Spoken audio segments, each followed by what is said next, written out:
As always, I want to know where you're at. How are you doing? Where you stuck? I see some of you are showing up a whole lot, and other people are sort of not showing up a whole lot.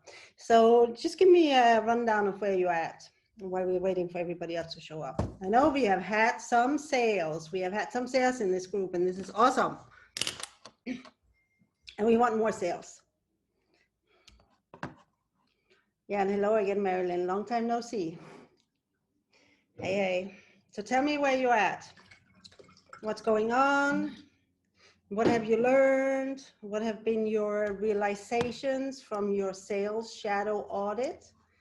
Because what I was not surprised to see was that all of you have massive shadows around sales. Yeah, Lorraine, I know you're doing well. How about everybody else? Okay, Rachel, you've been stuck. Okay, you all moved into a wonderful house now. Congratulations, Rachel. That was the thing. So now you're actually free to go full speed with your business. Awesome. Hey, Pamela. Okay, Lorraine is not getting sales. Have you been doing a whole lot of marketing yet? I know we are working on one post. Yes. You're 5 times your income. Oh wow! Oh wow! I just saw that. You know, this was the promise of this container. You actually did it.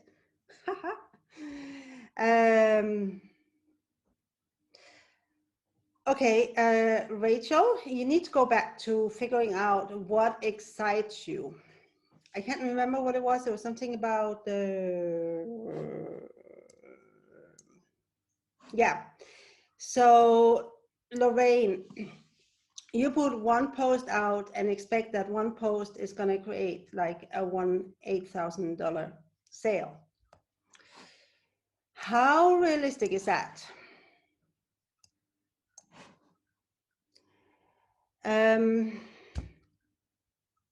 Yeah.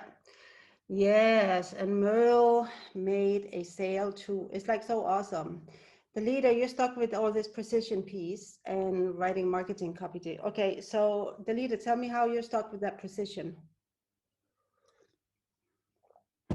And while you're writing that, Rachel, if you don't care about falling in love with dating anymore, what would be exciting about working with couples or women or whatever?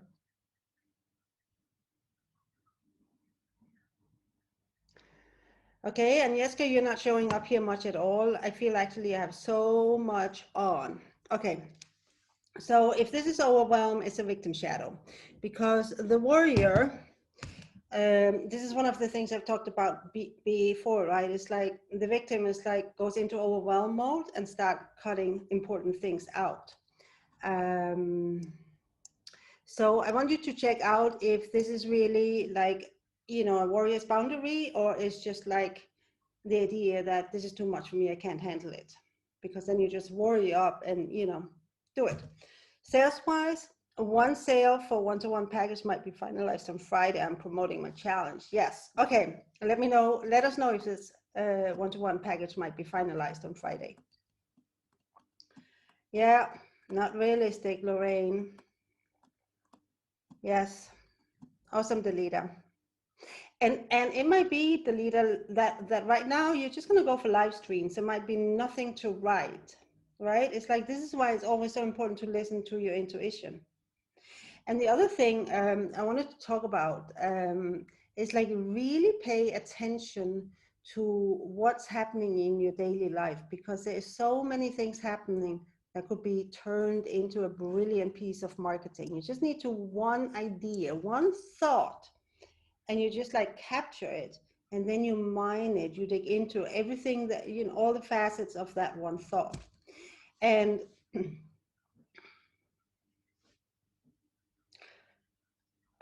I can completely, it's like, I feel I haven't been in here for months. It feels like last week was a month ago, and I can't remember anything from the beginning of this program because it feels like a year ago.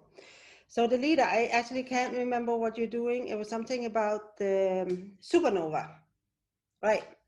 And maybe it's easier to market the whole supernova thing like with live streams, rather than, you know, with written post, and then that's fine too.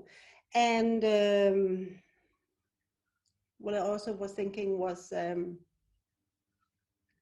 it's like, are there things that are happening in your life, either positive or negative, that you can spend into a marketing post? Okay. Pamela, feels like you have way more shadows around marketing versus sales. When I was taking for sales shadows, I feel like I was just regurgitating things I've heard but don't really believe. But what was true is it's wrong to sell something to someone when they can't afford it. Who are you to make that decision for them?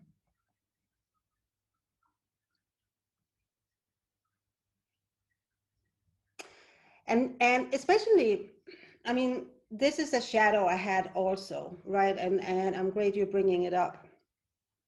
Is that when people can't afford it, you shouldn't push it on them.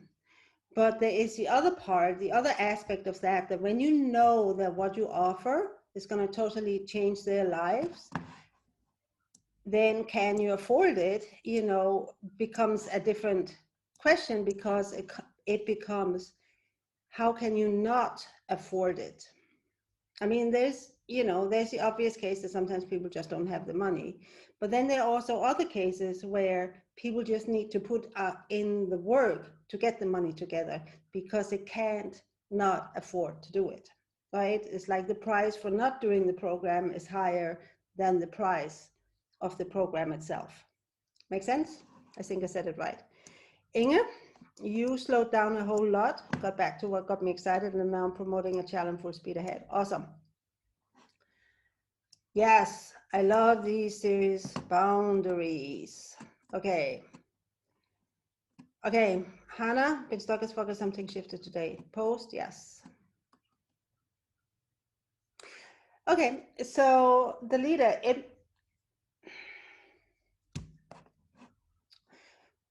check in if you have a lot of stakes around writing marketing. This was something that came up with one of my other clients today. Is like, she was so, she had no inspiration for marketing. It was kind of the same, there was nothing. And it was because she had a lot of stakes to selling, writing to sell. So take out the selling from the marketing and just make it about speaking a very powerful truth. If it sells, it's great. If it don't, you have more truths to speak, right? And it's like this, speaking a powerful truth, which is going to carry your codes, which is going to activate people so that they're going to, you know, become your customers, however they end up coming to you. Okay, I found I've been writing of being tired a lot in the past. Now I worry up. I have better understanding of my boundaries, and when my brain is truly tired and moving forward. Yes. Yeah. It's, somebody asked about this, is like, when do you know when you're done for the day? And one thing is like, when your brain is tired, you're not going to gain anything from pushing. The other part is, when is it complete? When do you feel a sense of completion with the day, which has nothing to do with your to-do task, you know, with your to-do list and what you wanted to achieve, but when does it feel complete for the day? Which has nothing to do with what you have actually achieved, right? This is what you want to learn to sense. You want to live from your warrior and not from your victim. Okay, so Marilyn, still working on my post and a tangible outcome, writing with waves now. Yeah, actually maybe it could be writing the waves through grief. That's an interesting insight. Okay, Pamela, you were on vacation. Okay, so you did. So how did you go into victim without realizing it, Pamela? And what was the trigger that made you realize? Yeah. Oh God, the victim again. I do a fraction of what I should do. I feel I sabotage my own goals and action steps.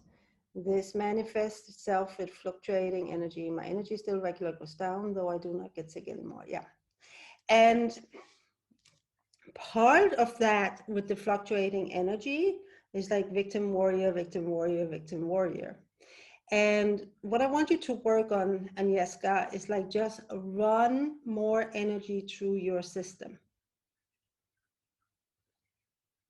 Right? It's like when you run more energy through your system, then you can do more.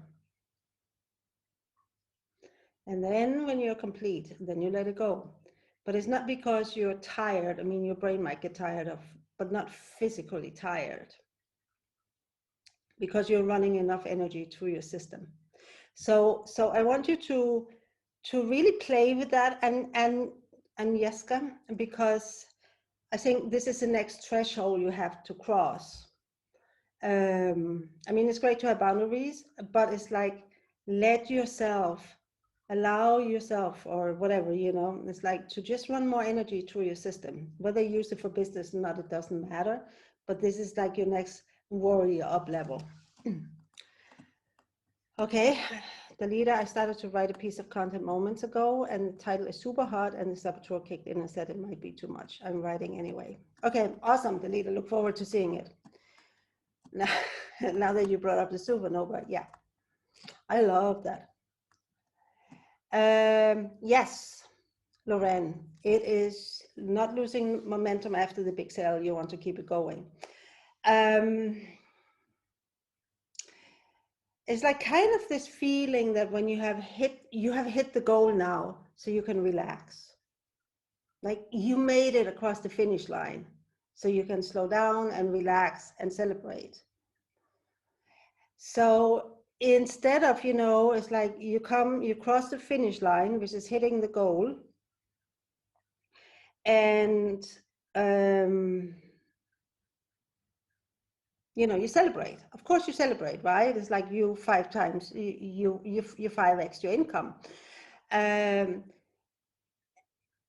But you don't take time off. It's like not you go into relaxation mode. It's like you just immediately set the next goal, right? So it's like you already hit 10K this month. How much do you want to, you know, sell for the rest of the months? If 10K was your goal for September, you already did it. What is the new goal for September?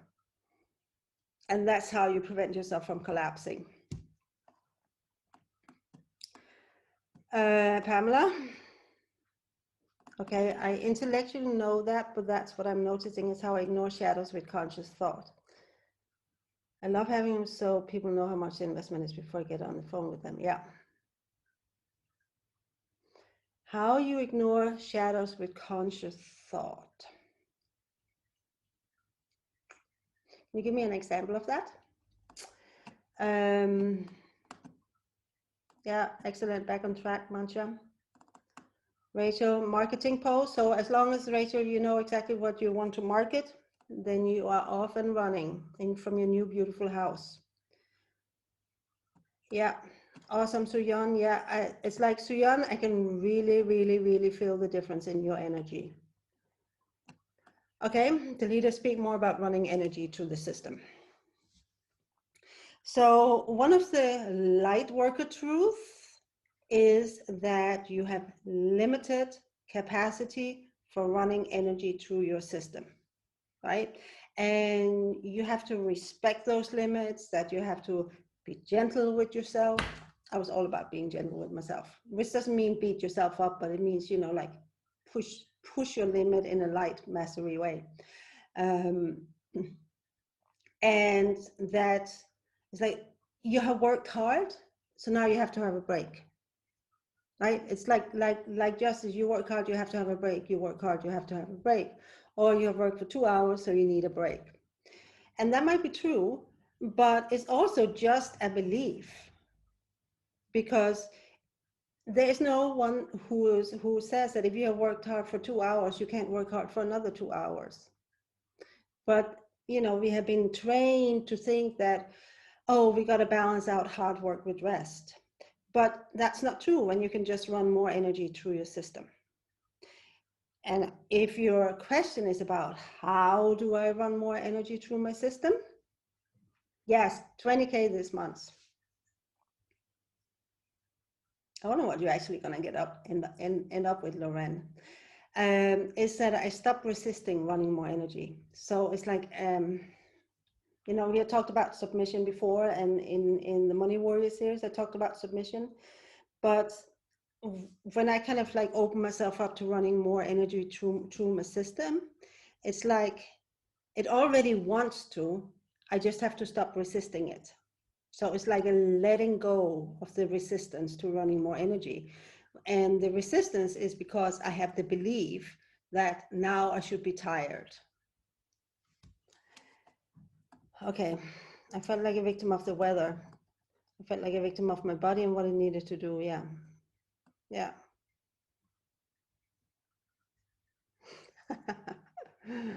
I lost my shit. Well, that's interesting, Pamela. And I think because you have a lot of body stuff going on right now, it's like this is something that you need to watch out for. Yeah, it's like how we're trained to take weekends off. Exactly. Yeah. Oh, it's Friday. Well, I'm done working, right? But if you love your work and you have more to do and you have your energy to do it, why not work on the weekends?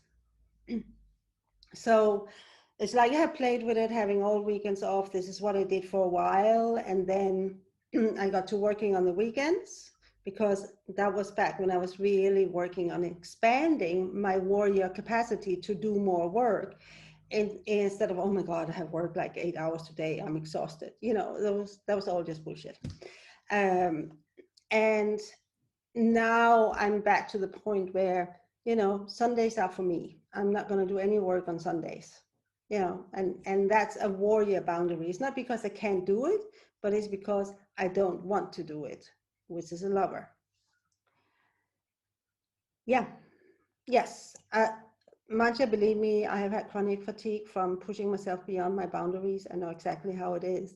And this is not about pushing yourself physically, it's about allowing yourself to run more energy through your system. The energy is already there. You know, you just need to, you know, let it come in basically. And then once it's in, it's like you just get a new rush of energy and it's like you're just beginning the day.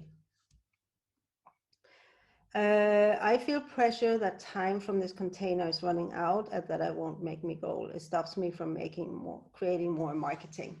So this is where you have stakes around the end result of this container, right? It's like, this is where I've talked about that you need to be able to like go fully behind your goal and put everything you have into it and also be okay with not getting it.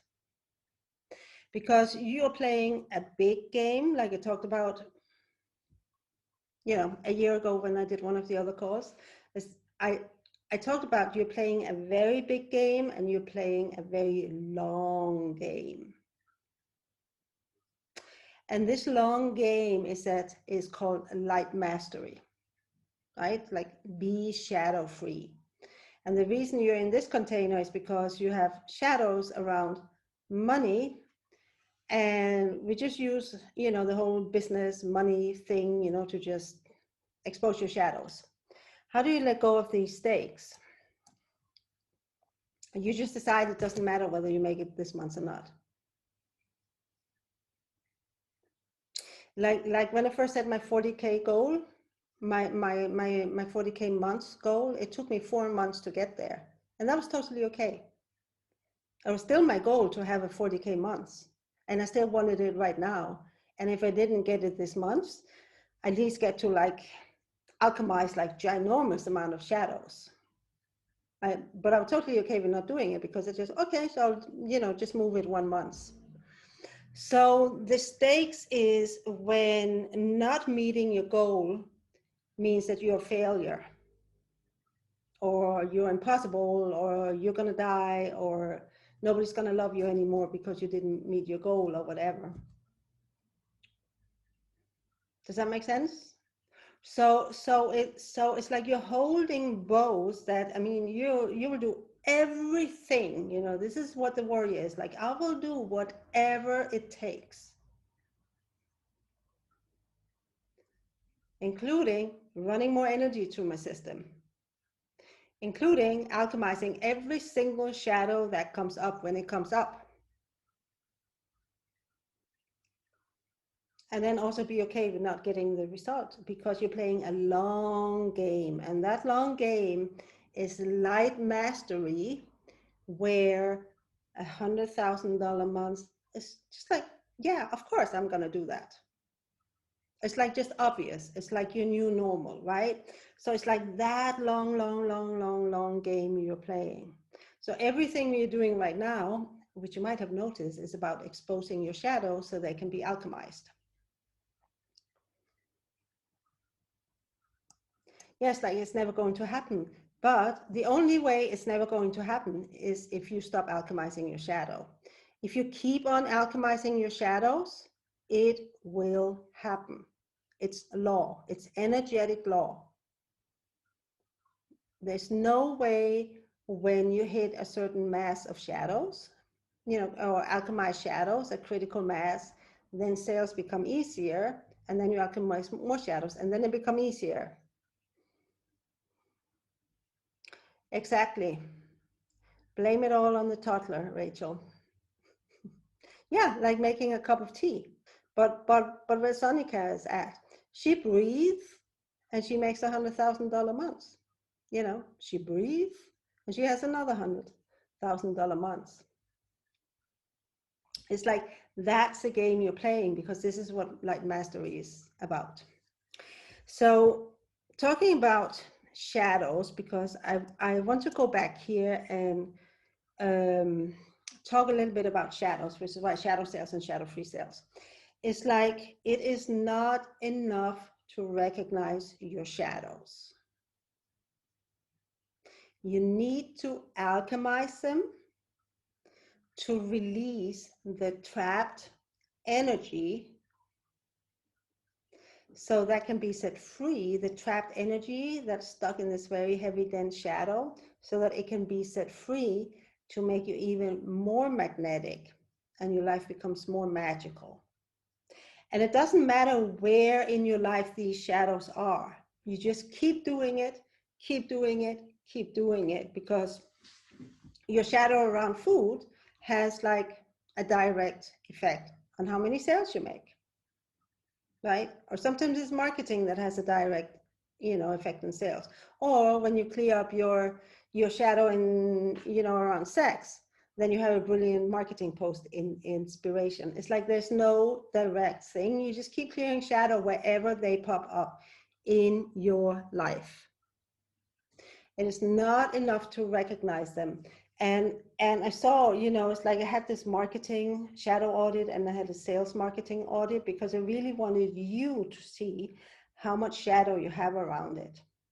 Now you know the shadow, it needs to be alchemized.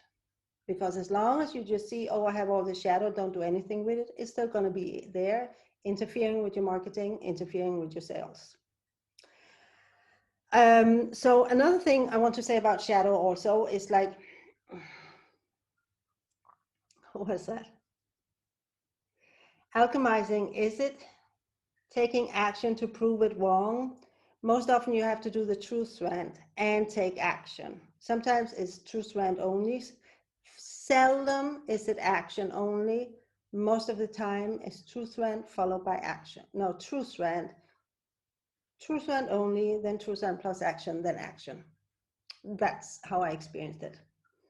And if you do the truth strand right, there will come an inspired action.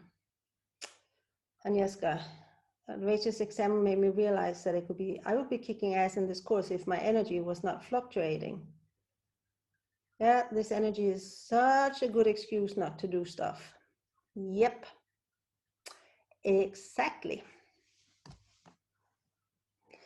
And you guys see how subtle you fall into the money victim?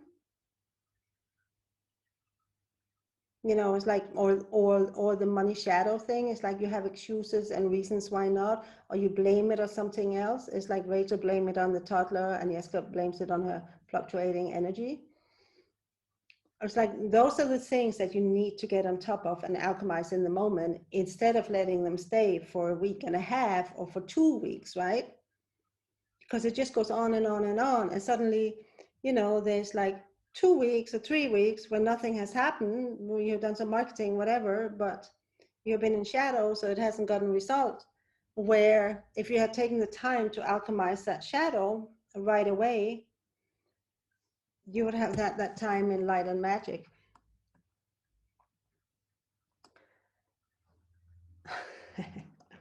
I have so much shadow. Yeah, we all do. Okay, awesome. Yep. Yeah. For those of you who have not yet been live with a Truth Strand, it's like what I see very, very clearly is that those who are actually showing up in the group, they're already shifting their energy. It's like very, very obvious. You know, those who show up there, they're the ones who are changing. Yes, it is subtle. Okay. If sales are boring, exhausting, hard to make, what Truth Strand should I do? If sales are boring, who has the power to not make them boring? If sales are exhausting, who has the power to not make them exhausting? Right? It's like you have to think like a little bit beyond, you know, the actual words. Sales are boring. So what? So what? So what? But they are boring because you don't take responsibility for not making them boring. Make sense? Yeah. Yeah. The chronic brain fatigue is bad, you know, it's like the brown fog. Yeah. And even with this chronic fatigue, you can still make a lot of money. I started a school of natural medicine in Iceland when I was deep in my chronic fatigue and had the brain fog. And we just rolled out with a huge success. And Anya, you talk with Stephen and Linda Kane, right? So there's definitely a lot of things. And if you have questions, as you know, I cured my own chronic fatigue there, so now it's possible. Rachel, it's so subtle. I'm thinking it's a light worker thing to ignore the shadow. Yep, that's totally a light worker thing. And the only thing that happens is it's going to come and bite you in the butt so hard. I'll get to the shadow-free sales, Hannah. I want to do the shadow part. Yeah. So you guys have to realize that shadow is like an addiction, right? It's like it's so easy to fall into it because you're used to being in shadow. And it's like almost like a fix. It's like you get your addictive fix, and it's really, really, really hard to resist falling into shadow. But there is like this point, it's like because shadow is always starts with one thought that triggers a whole spiral that can then last 2 weeks because, you know, you're not seeing it or not bothering alchemizing it. So there's one thought and you have that thought, and then your body, who is addicted to it, wants to go into the whole having feelings around it, like all the emotional drama around, you know, which is the addiction. So it's part of the hard work of doing this, you know, the warrior is like to stop the addiction, to not allow yourself to let shadow run away with your life.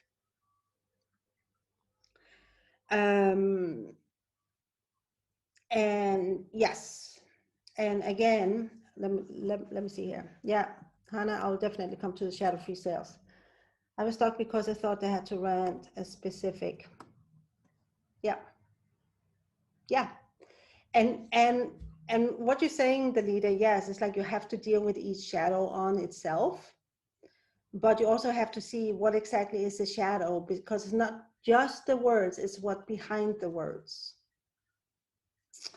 And what is at the core of all the shadows around sales and marketing is like, it's totally in your hands how it will be. You decide.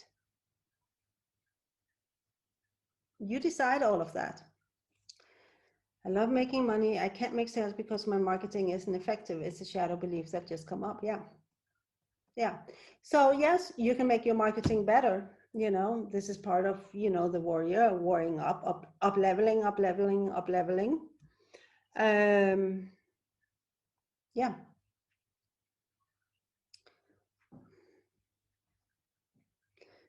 That's great. Really making money with chronic fatigue syndrome. Yeah. Yeah. And that's why can't you make money just because you're sick, you know? Yeah, you went into Poor Me this week in Warriors to stop the addiction to shadow. Yeah, it's part of it, to not let it run away with your life. Absolutely. And this is what, you know, happens, right? It's like I see you guys disappear from this program. I'm just like, yeah, shadow got them, you know. And then there's some of you who are in here every single day and fighting the shadow and fighting the shadow and fighting the shadow. So when you do the shadow alchemy, you know, I think most of you, you know, have never really been through it. It's like you have a shadow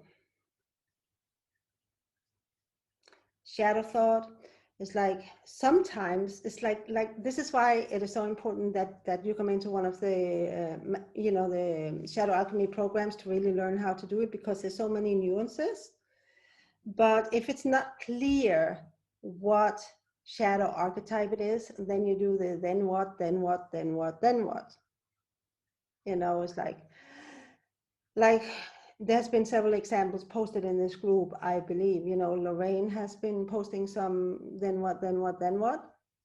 And when you do it, you will realize you always end up with, yeah, then I might as well kill myself, or life is over, whatever.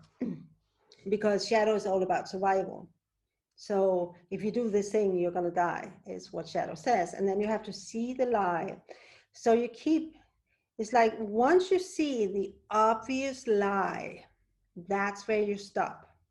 When you see the obvious lie and the obvious shadow archetype, that's where you stop. You get that shadow to agree to be erased out of existence, right? Breaking the bond with the shadow. And then you gear the true strength specifically to that shadow. So, for example,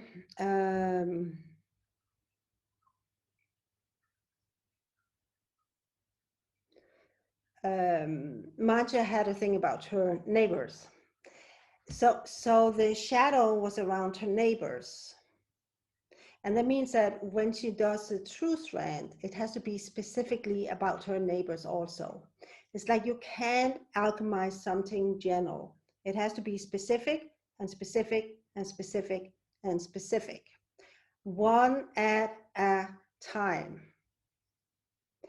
And it is tedious, and it is boring, and it is repetitive, and it's hard work. And that's how you're going to win the big, long game. Yeah. Rachel, Anya disappeared, Agnieszka disappeared, Tracy disappeared. Yeah, you disappeared. And I'm just watching it because it's totally in your power whether you want to let shadow take over or you actually want to show up and be a money warrior. Okay, Loren, if I hate selling because of the unknown aspect of the sales call, what shadow would that be? Fear of the unknown. Yeah, that lie saying that I don't know what I'm doing. Yeah. And in a way, every single sales call is going into the unknown. It's called throwing yourself into the arena, right? You want to know what you're made of. That's living on your growing edge. It's always going into the unknown. Yeah.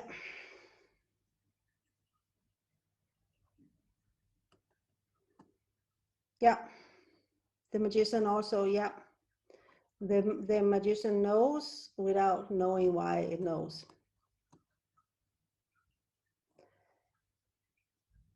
Yeah, Rachel, you have been totally mad at yourself for wasting this $1,000, because even if you had to pack things up for moving, you could still play around with, like, you know, what program or whatever. You know, it's like, you know, instead of being caught up in the whole drama and, you know, about you know, the move and the landlady and whatever. It's like you could just have like planned it all. It's like, okay, so I have to deal with this, but I'm not going to get into the drama. And you said you weren't, but you still didn't show up here, right? It still took you away from this. It took you physically away, but you could still have dealt with all your shadows and, you know, come up with your new offers, whatever. Okay, so this was about shadow. So I want to talk about sales shadows, because you pretty much all had the same shadows around sales. Is it was like they are pushy, they are sleazy, they are obnoxious, and you're inconveniencing, or you are rude, or you're getting into other people's space, or whatever it was. And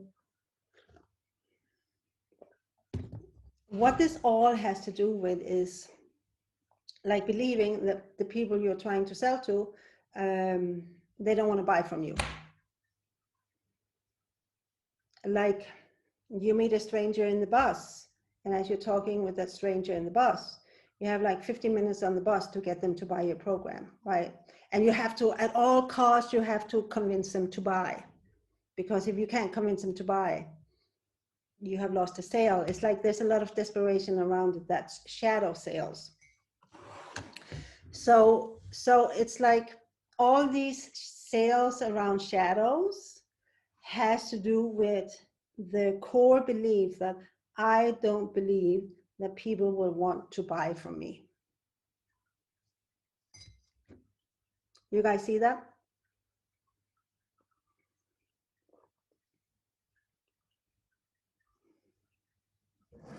You still there?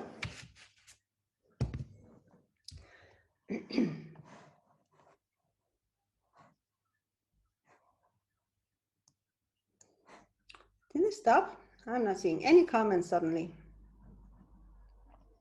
Okay, something is happening. Okay, somebody's there. So in what you want to do is do sales that are free of shadow. Yes, you see now. Yes, yes, yes. Okay, great. Yes, awesome. You're still with me. So where you want to get to is shadow-free sales. So sales without shadow. That means you sell to people who want to buy from you, and the people who don't want to buy from you, just ignore them. Yeah. If you believe that people don't want to buy from you and you have to convince them and push them and be rude and manipulate them to buy from you, yeah, that's shadow sales. And that's where all your shadows around sales come from, that. Yeah, I mean, there is a money threshold, but never ignore the extent that people will find money to do something that they really want to do. It's like the number in the bank account doesn't mean anything. It's like people's will to transform matters way more than the money in the bank account. Yeah, it was the judgment about asking, around asking your price, yes. And around your prices, you know, and great, it's like great you're bringing it up, Merle. It's like, because when it comes to pricing, right, you put a high price because this is what we're working on, and then suddenly all these shadows are coming up, you know. What if people buy? I can't deliver to this price. What if I'm not good enough? What are people going to think about me? What if I'm going to fail? The thing is, you decide that you are good enough. It all comes back to you decide what happens in your world. It's all in your hands. So when you put a price, you decide that you are good enough, and then you stand by that price, right? And then shadows come up and you just alchemize them. Yeah, why would people buy from you? Buy from you, right? And that's the shadow around sales. You don't believe that people will buy from you. Why wouldn't they? Change it around. Why wouldn't they buy from you? Seriously, not in a shadow way, but, you know, seriously. So this was like one of my Money Warrior sales posts. Yeah, they will, Rachel.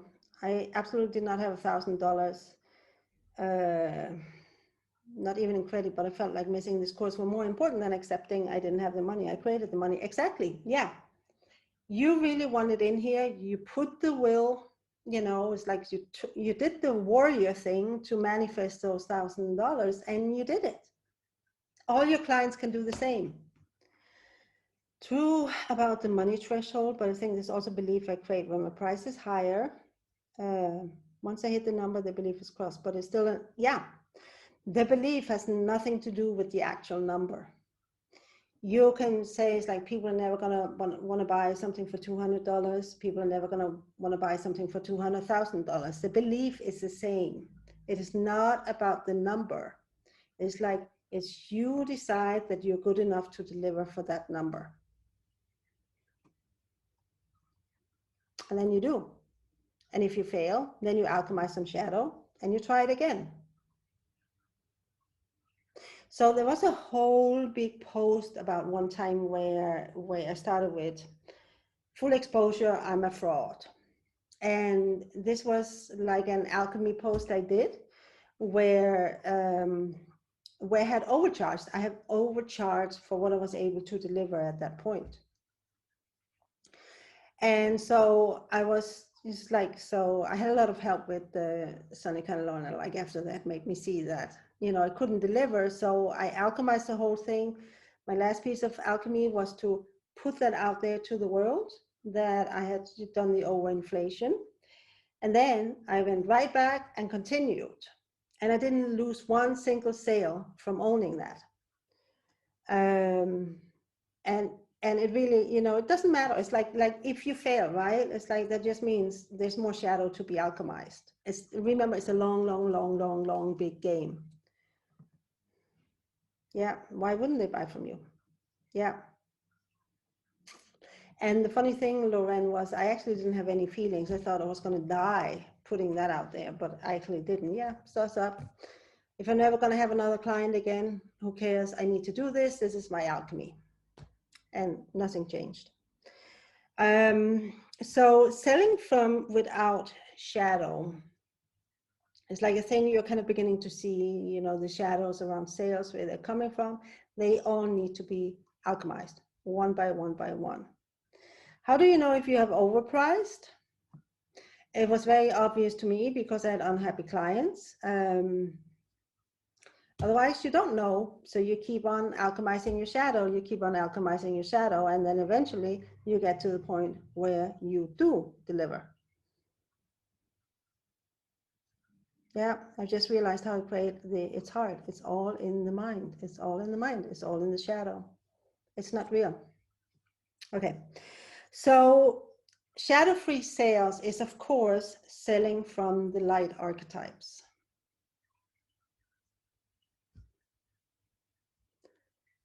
What are you saying, the leader? That's the infatuation piece you're avoiding. Oh yeah, brutal. It's not easy being in that coaching container, but man, is it worth it. It is so worth it. So doing sales from your light archetypes is what we are looking at for the shadow-free marketing. And it begins with you owning your value. And I think we talked about the sweet spot of your prices, right? It's like you kind of know when you're underpricing and when you're overpricing, but there's like this sweet spot where it's a little bit of a stretch, but you actually believe you can deliver on that. So prostitute will either undervalue or overvalue. And you are able of sensing that sweet spot where it hits it just right. So that's the value piece, right? And then which is interesting here, and another thing I was going to bring up about the lover, right? The lover is willing to pay the price to reach the goal. So one of the things I used, which was actually inspired by something Sonika said, was that when I was ranting on my 40,000 months goal, it's like I can afford for it to take time to hit that 40,000, right? I can afford to take time to hit my goal. So I can afford to fail many times on the way to my goal, because I know I will never, ever, ever abandon myself. And that means I will never abandon my dream, and I will do whatever it takes. And if I fall flat on my face, I will stand up again, brush myself off, keep on going, right? That's what success is. Success is not failing. Success is not hitting the goal right now. Success is like when you fail, you just keep going. And again, we're playing a long, long, long game. So once you have the value, once you have the value, it's like this, you know, I'm good enough for this. You have your offer clear, then you start, then the sovereign takes responsibility for the vision, and the sovereign is the business CEO. It's a CEO of your business. I think I talked about this at one point.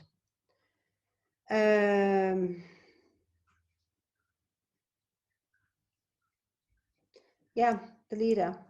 Yes, being a fraud because you overpriced and you couldn't deliver on that level. I think one of the things that is holding me back is to be somebody who does that and then expose myself about doing it. Yeah, it's frightening. And this is what I'm willing to do in order to get to my goal. This is what I'm saying. I'm willing to do whatever it takes. And I really mean whatever it takes. Not just the things that are comfortable and easy or not so scary, or that's not going to make me look bad in the public eye. I'm willing to go all the way in. Right? I really mean it when I say I will do whatever it takes. And at this point, you know, my goal is not so much about the money, but it's really the light mastery, so I can flip over completely into the dark. So the sovereign is like, once you have like the goal clear, the values clear, the standards clear in the lover sort of take a step back, right? Then it steps behind the throne, and the sovereign comes to the front. And the sovereign says, okay, this is what's going to happen. I'm the CEO of this business, and for this business to get this income, I need to do marketing and I need to do sales. And I will speak my unapologetic, uncompromising truth, because this is what the sovereign does, and this is what marketing is about. Speaking from the sovereign based from an inspired idea from the magician. So it's like the magician will give you a seed for an idea, and then the sovereign will take responsibility for speaking the unapologetic, uncompromising truth around that piece, you know, idea, and the warrior will actually sit down and do the hard work of editing and writing and proofreading and improving, you know. So they're kind of all involved, but the lover has been, you know, stepped, you know, behind, like just making sure like the standards are being met. And then it's like, once you're in your sovereign, when you come into sales from the sovereign, you come into sales with authority and full confidence in your expertise.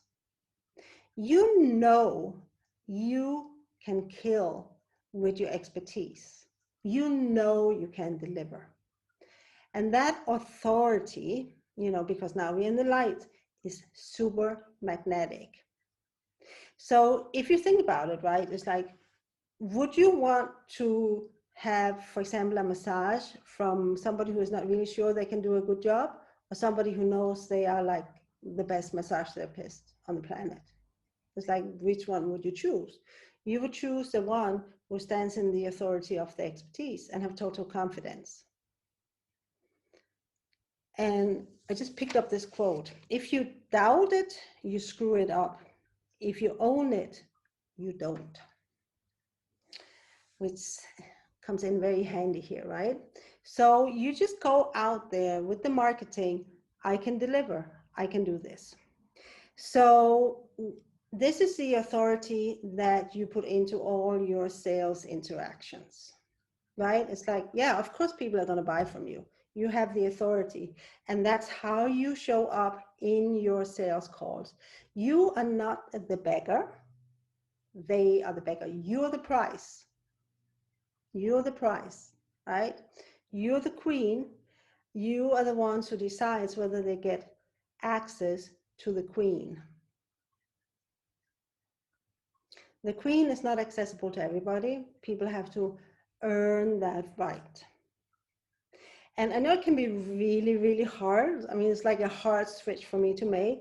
But once you really get it, it's like, it's amazing, because then when you step into the sales conversation, it's like, yeah, of course they want to buy from me. It's like, how can they not? I mean, I know exactly what I'm doing. I know exactly what results they are doing. And that confidence shows up energetically. And I don't know if you guys have had the, you know, some of you have had the experience like buying from Sonica. It's like, you just pay her money and then you go, it's like, so what did I actually pay for? I've had that experience so many times, and, you know, it's always worth it. You know, it's not a problem. Yeah. So you are the price, not your client. And I know that Loren had an, you know, the 10K sales call with Loren. It's like, she really stepped into it. Like, I'm going to interview if I want to take you on as a client. Not that, could you please hire me, you know, for XYZ. It's like, you need to switch the, you know, the dynamics. So you're coming from the light mastery. It's like you're coming in as the sovereign. Carry that energy. And it's like, you just come in and expect, yeah, of course they want to buy from you. And that's the energy you show up with. Now, another part of it that I know you guys have been working on is like, you need to tell people what you're selling and asking them to buy it. And there's a piece here about learning to see opportunities. Yeah, it really was. And I actually believe that because you took that stance, Loren, that's actually why you closed that sale. Because the circumstances was like so absolutely non-ideal, like they could possibly ever be. So there's a thing about learning to see opportunities for sales.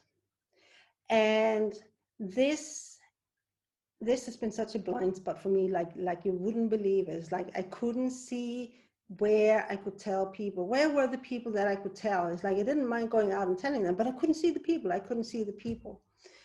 And it's like, you have to train yourself. It's like, look for it. And it's like, I started to, it's like people who comment on your videos, people who comment on your post. It's like people who ask to be your friends, people in your Facebook groups. It's like, jump in their messenger inbox and just tell them, hey, you know, it's like, you're in my Facebook group. I just want to make sure that you know I have this offer going. Let me know if you're interested in joining. Huh? It's like, you put it there and then you leave it up to them to take it further. It's like, you're the price, right? They have to come to you. Say, hey, I'm the queen. I'm available for some people. Are you going to make it to me? You know, you're going to pass the test. And it's like, how do I say that? It's like, Sonica had this brilliant way of explaining it in one of her calls. It's like, you're standing at one side of a canyon and your clients are somewhere on the other side of the canyon. And your marketing bring them closer and closer and closer and closer to you, right? And it's like, if you imagine that when the glass is full, that's when your client, you know, will buy from you. It's like, your job, like every marketing you do is like filling up the glass more. Some have this much in the beginning, so they need a lot of marketing to tip them over to buying. And some people are almost full, so they just need a little bit more to go into buying. Yeah, where are the people? Yeah, so no, that's in the vault. Rachel, that's in the vault. So your marketing is going to draw people up to the canyon's edge, right? So you pour water into the glass so that they come to the canyon's edge. And this is where we really see the difference between shadow sales and non-shadow sales. Because if I was coming from shadow and wanting to sell that person, I would be the one building the bridge and helping them step across the canyon to come over to my place, right? I would be all like, rescuing them and helping them and going totally into shadow. It would not be reasonable to expect them to come over to me when I'm the one who want them to buy from me. But the truth is that clients that you have to handhold and build a bridge for and do all the work for, they're not going to be good clients. They're not going to be miserable clients. Anya, I can feel people who have alchemized a lot of shadows as I feel drawn to working with them. Yeah, so reach out to them.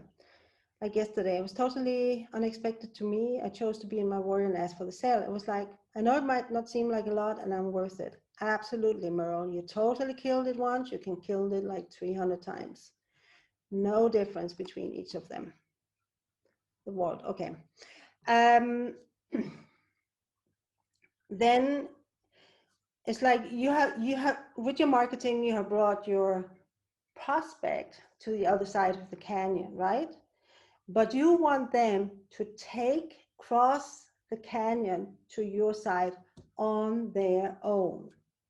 And the people who will do that are the people who really see you as a prize and who will make the effort to become your client because they want to work with you and they want to work specifically with you because they realize they need your codes and not somebody else's codes. So one of the shadows that come up a lot around sales is like, why would people want to buy from me when somebody else is much better?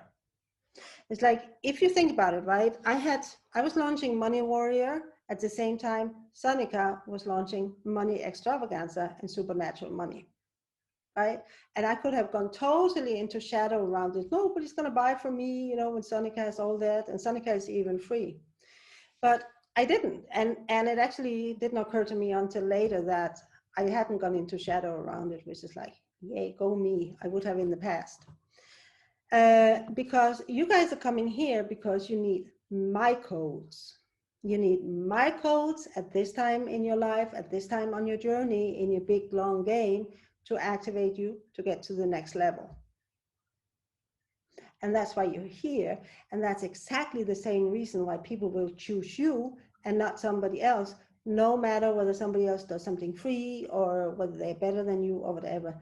They need your codes. And this is another reason why you want to do the shadow alchemy all the time, because your codes get cleaned up. And the cleaner your codes are, the easier it is for the people who need your codes to find you. Yeah, Rachel, yeah, you have no idea. Well, you knew me from the Conquer Your Codependence thing, but yeah. Yeah. So it's like this is why you it's like, hey, this is what I'm selling. I think it would be a perfect fit for you. Let me know if you're interested. And then you just back off. You just back off because then they need to take the next step. Huh? Then they need to take the next step. Because again, you want them to step over the canyon themselves, jump to the other side or build the bridge or whatever. They have to make the effort to become your clients. And it's like probably some of you, it's like you probably got me in the inbox, saying, hey, I'm doing the Money Warrior. I think it would be a perfect fit. Let me know if you're interested. And then some of you said, yes, I'm interested. Send me the link. Or some of you says, could you give me a bit of detail? So I said, yeah, it's like 6 weeks, for 1K. Yeah, send me the link, right? And other people, they didn't reply at all. And some people say, not now. So at this point, where you're at right now, it's like very much like also about the numbers you reach out to. Because There's always going to be a certain amount of people that you interact with that's going to buy, and there's like going to be a lot of other people that don't. There's going to be more people that don't buy than do buy. And that means that you are always going to want to add people into your sphere, right? You're always going to want to attract more people, which is audience building. Before I go there, I just want to see, is there anything else? Ask me questions if you have any questions about shadow-free sales. Oh, you did, Merle. I can't even remember that. Yeah, and then you come back and say, hey, I want to come in there to make, to get the help to make money for supernatural money. And, it's like, I think you should all get into supernatural money. It's going to be the total perfect next step for you. And if you don't want that, get into the shadow alchemy to work more with your shadows, because that makes you money. Anything else about shadow-free sales? Okay, so there is like an art. It's like, I'm assuming most of you are, marketing on Facebook. So what I did, I just put all the members of my Facebook group in an Excel sheet. And then I just went through them and sent each of them a message, about the money warrior. And, as I said, some people bought and some people didn't. And I would do it just like with people who reach out, friend request me, if I feel like it, I will just say, hey, I just got a friend request from you. I saw you, I saw you on XYZ. And I just want to let you know that I'm running this program right now that's going to create this difference for you. Let me know if you're interested. So I kind of like really taught myself to see where people, if people commented on my videos or whatever, I was like, hey, I saw you really like my video. I want to make sure that you know about this, check out if you're interested. It's like kind of keep it very casual, because it's it's like you need to make it possible for them to, it's not like a hard sell, but just say, hey, this is what's available. I think it's a perfect fit for you. Let me know if you're interested. So that's kind of the vibe you want. It's like, and when you come in with that, vibe, it's like, it's like, I know this is going to be worth it for you. So you let me know if you're interested. And if you're not, fine, there's 7 billion people in the world. There are plenty of other people. So once you realize you're never going to run out of clients, it's easier to let prospects go when they say no. It's like you just learn, this person didn't buy, true, I'm gone. So the other thing, okay, here's the other thing I wanted to say. It's like what you have learned, in sales is like, don't tell them the price because it's going to scare them off. Yeah, you like a bit of connection first, but that's typically coming from the prostitute. People pleasing, get people to approve of you before you do the sales. So I want you to deliberately skip that part and go right into offering. And you can do it in a very friendly way. It's like, it's like you want to establish your authority from the beginning. This is what I do. It's like, what's the point in having a whole bunch of people that you chat with? They are not going to be converted into sales. And I have lost a lot of sales because I got into like friendly chats, and that diminished my authority. So when I finally got around to present my offer, it's like, it was a duh, it was just a dud. Whereas if I come in right from the beginning, hey, I'm a business coach, this is what I do, I have this program, let me know if you're interested. And it also saves me a lot of time of chatting with people who have no interest in buying anyway. My time is precious. It's not for everybody. So why would I want to waste time on people who are not going to do it? And sometimes I would just, hey, I see you asked, asked to become a friend. You sent me a friend request. I accepted. I would like to tell you about my Facebook group. You're welcome to join it. Mancha, I did that today. Kind of one sent me a Facebook request and I reached out and asked if she contacted me because she's ACP and knows I'm a patient. Thanks for the tip. And then you just invite her into a Facebook group, right? You should always have a Facebook group, add more people and add more people, add more people. So about the prices, right? Conventional sales method says, don't tell the price up front because it's going to scare people off.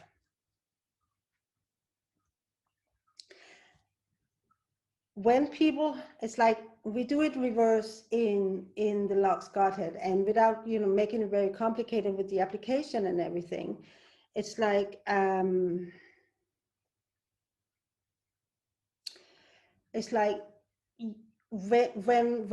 people come back, it's like you have said, hey, I have this program going. It's like they ask, so how much is it? And you just put the price up there. If the price is going to scare them off, there's no point in continuing. Now, if they come back after the price and, have objections, because, the people who come back with objections, they're asking to be convinced to buy. If they really didn't want to buy, they would just leave, right? If they come back with objections, it's like, convince me to buy. Yeah, just wasn't selling the packages for that high of a price. It's a little bit different with you, Lauren, because you have a different setup. A lot of your calls are cold calls, basically from people who don't really know it. For most of us, it's like, there's some kind of, they have followed us on Facebook or commented or whatever. So it's a little bit different. Sometimes it's like, people ask, so what are your different offers? And I'll tell them my offers and the different prices. And then I just leave it there. It's up to them to take the next step. If they don't buy it, somebody else will, and then somebody goes for the high price and somebody goes for the low price. It's like in dating, if the person is scared off by you saying you want marriage, then they are not your person. Exactly. So why should you even waste your time on somebody who is not willing to pay that price in the beginning? And this is why we have the application form also, right? It's like my website, which just went down again, but my website is just an application form. That's it.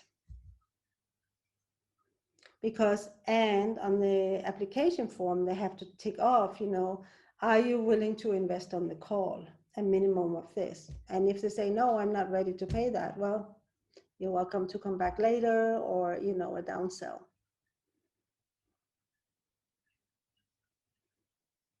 It's like, why should you waste your time on people who are just going to say no anyway? It's like that's what I want to separate you, because it's like the reason you want to do that is because you don't believe there's enough clients. So the ones who talk to you have to hold on to them and convince them to buy, because you believe there won't be more and more and more and more and more.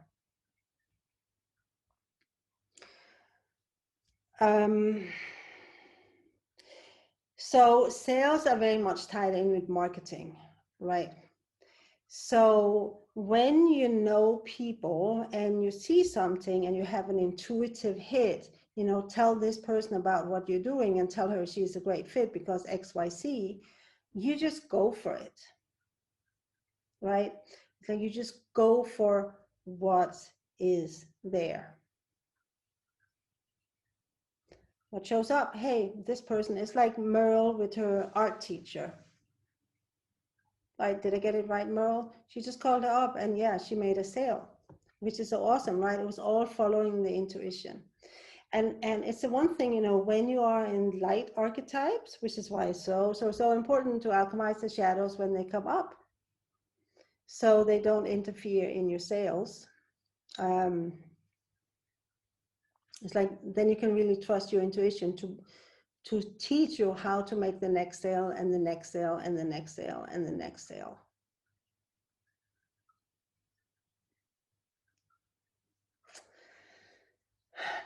So any questions about this?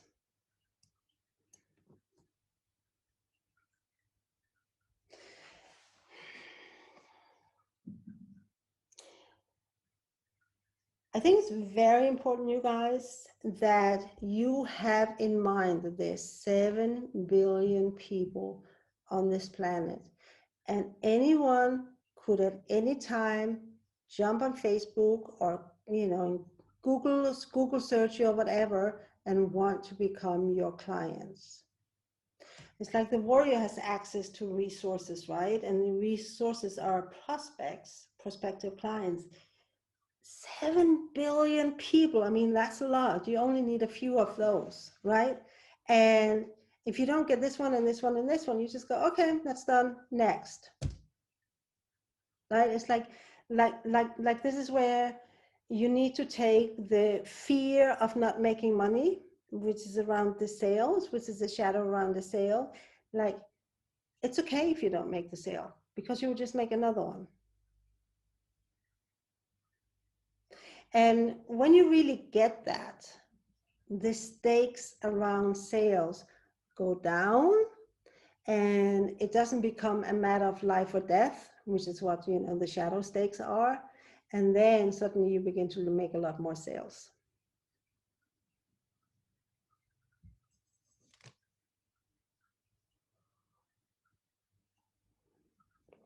In terms of not having an attachment to your sales goal this month and wanting to manifest it on demand, yeah, you want both. You want to manifest it, and it's also okay if it doesn't happen, because you're in it for the long haul, and you can afford to take the time to reach your goal. Which doesn't mean that you fall into victim, collapse into victim and say, oh, I'll just do it tomorrow, or it's too much hard work, I will just rest today. Or I worked so hard yesterday, I'm going to take today off, right? It's like knowing that you can afford to take your time doesn't mean that you don't step all full warrior right now. Yep, so Jan, when you clear your shadows more and more, you'll get clearer and clearer on what's the intuitive hit or not. And, this is a great thing about clearing shadows, right? It makes it so much easier to make sales the less shadows you have. It's like, I'm just remembering how hard it was to make sales, a year ago when I first started Shadow Alchemy, and how easy it has become.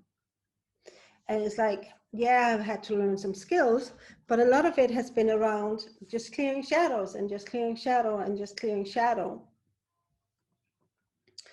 And getting my ass kicked a lot by Sonika and Lorna, which is part of my process of clearing shadow. But yeah, and it's like, if you have a lot of shadow, you can't necessarily tell whether it's intuition or not. It doesn't matter. Take the action. Because what happens if you don't take a new action, you're just going to sit and stew in the same old shadows, same old shadows, same old shadows, right? You need to take new actions to expose new shadows. And maybe those new actions were your intuition, and it's going to lead you to a sale. But sometimes an intuitive, inspired action can also lead you to exposing a shadow. It doesn't matter, both of them are getting closer to the goal. How did they kick your ass? Oh my God. It's like shoving my shadows into my face like you wouldn't believe it. And it's not always pleasant. It's not always pleasant. It was like, seeing the truth about yourself can be absolutely horrifying when you really get to that level of Shadow Alchemy Masters. I'm feeling really overwhelmed. This is victim. Yep. Overwhelmed is always victim. And the point is that rather than feeling overwhelmed, you can decide you're just going to warrior up. Okay, here's a lot of information I have to deal with. There's a lot of things I have to learn to do. Okay, where do I start? You don't need to go into, oh, poor me, there's so many things, I'm so lost, there's so much, right? That's a choice you have. And it's your addiction that wants you to fall into the victim. Whereas instead, you can just say, well, here's a lot to do. Let me figure out where to start and then get at it. So, yeah. So I want to come back to, it's like learning to see the sales opportunities. Because it's like, when you have a lot of shadow, you just don't see them.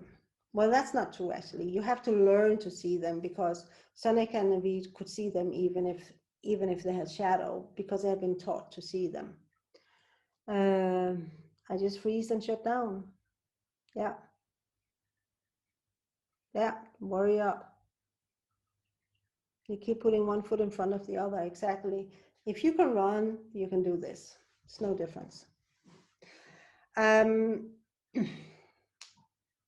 So seeing the opportunities, I could not see people to sell to on Facebook. And Naveed was telling me, go do this, do this, do these. I actually couldn't see the opportunities, right?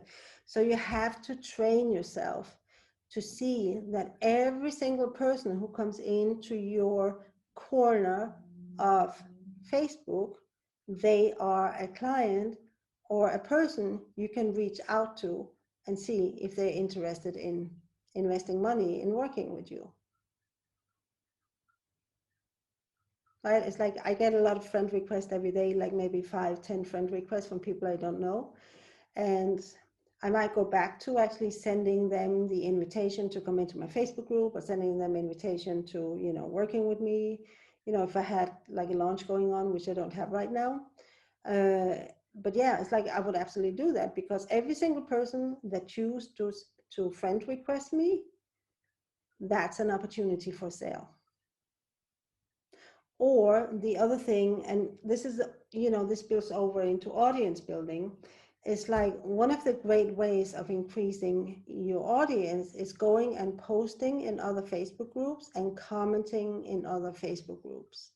And the ones that engage with you, they either like your post, or they comment on your post, or they get into a discussion with you in the comments of somebody else's post. Send them a friend request. Right? Because the fact that they even engage just by clicking like on a post of yours means they're interested in what you're doing. What you're doing matters enough that they actually go to the effort of either writing a comment or clicking like. Because you know how it is on Facebook, right? You can just scroll, and suddenly you see something. So it's like, if you're not already doing it, like take your best marketing post and share them in different groups. And if it's like non-promotional groups, then you just take the call to action out. You just take that part where you're promoting your own thing out, and just let the story, the main copy of the marketing post, like just let it stand on its own. And there's like plenty of Facebook groups that has to do with whatever area of expertise you're in. I mean, it's like, I was watching this thing about how to do this, which was by a guy who was totally into ClickFunnels and, selling an online course for very low money, but selling it to like thousands of people, right? It's a very different model than we are working with. Even if you comment on their post, yeah, absolutely. Because if you comment on their post, you have something in common, right? Why would you comment on their post if it wasn't something that you were interested in? So you can totally do that also. And you keep working on your shadows, alchemizing your shadows, because that's the most important thing. So that is,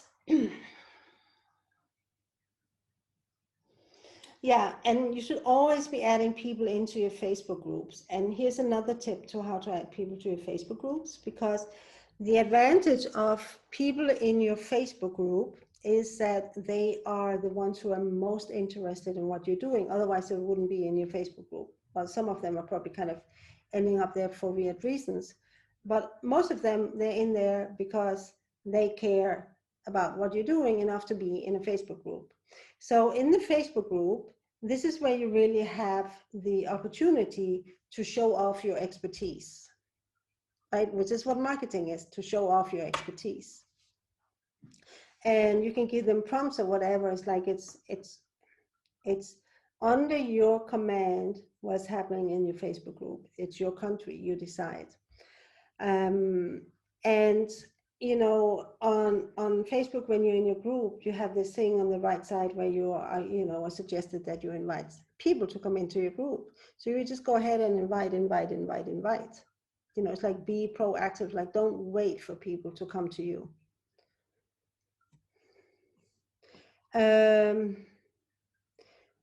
You have archived your group. Should I reinstall it or start a new one? That's entirely up to you.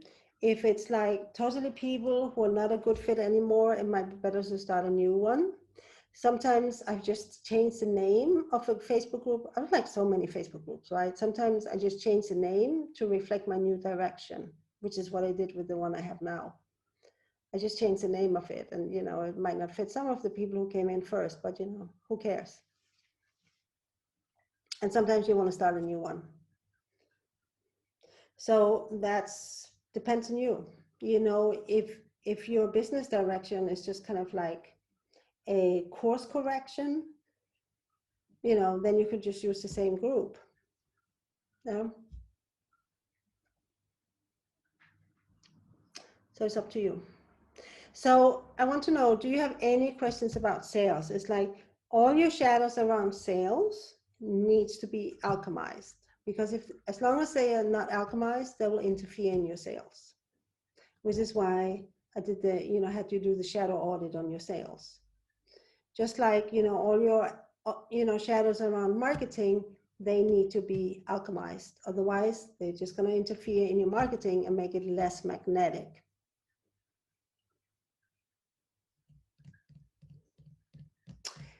Actually, here's another thing. When you post a marketing post or when you reach out to somebody for sales, you know, like telling them what you're doing and asking them to buy, it's like, make sure you're not in shadow when you're doing it. You want to alchemize any active shadow so that when you reach out, you're actually coming from light. Okay? Yeah. Yeah. Yeah. It's like, yeah. If it's a launch from a few weeks ago, I'll just keep going. This is what Sonika did with the money extravaganza. When the challenge was over, she just changed the name and kept adding people to it. Right now, it's like her main free group. Do I alchemize all of what came up? In the beginning, I would write down all my shadow thoughts, and I would take one sentence and alchemize that, and one sentence and alchemize that one, and one sentence and alchemize that. I did the tedious, hard work, like you wouldn't believe it. So yes, if you really want to get rid of the shadow, your sales shadows, you do the work to get rid of them. And yes, it feels overwhelming. You still do it one by one by one by one. Yeah, marketing is showing up your expertise and genius. Yeah. And it's just truth telling, right? It's not like you're bragging about what you can do. It's like you it's like you're speaking your truth, or not your truth. You're speaking truth, your unapologetic, uncompromising truth based on your expertise. You had a shadow, Merle. Doesn't mean you don't have it anymore.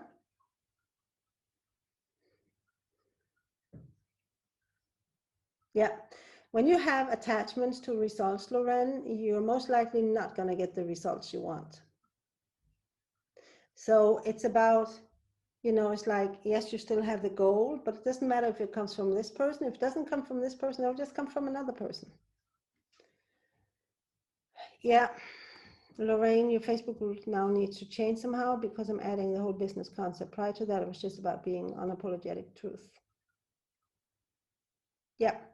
Your group now is from corporate to self-employed, you know, or however you want to put it.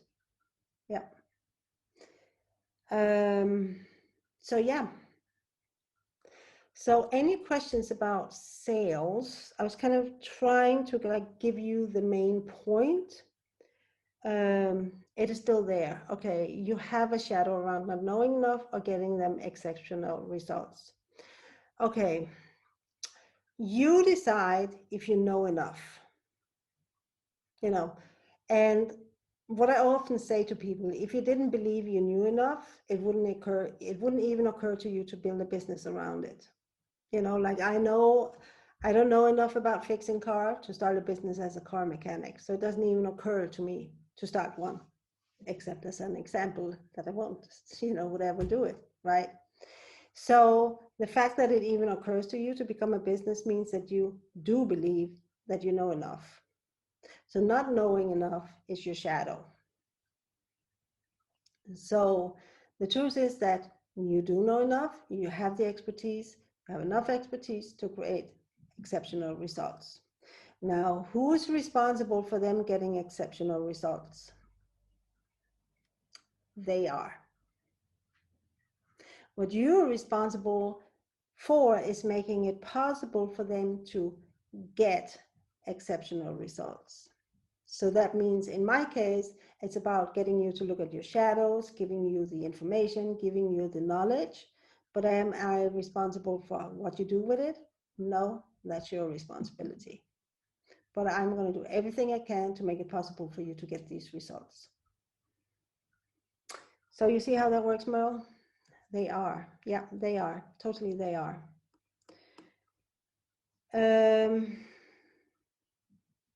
Yes, I mean, you can totally put the archetypes in.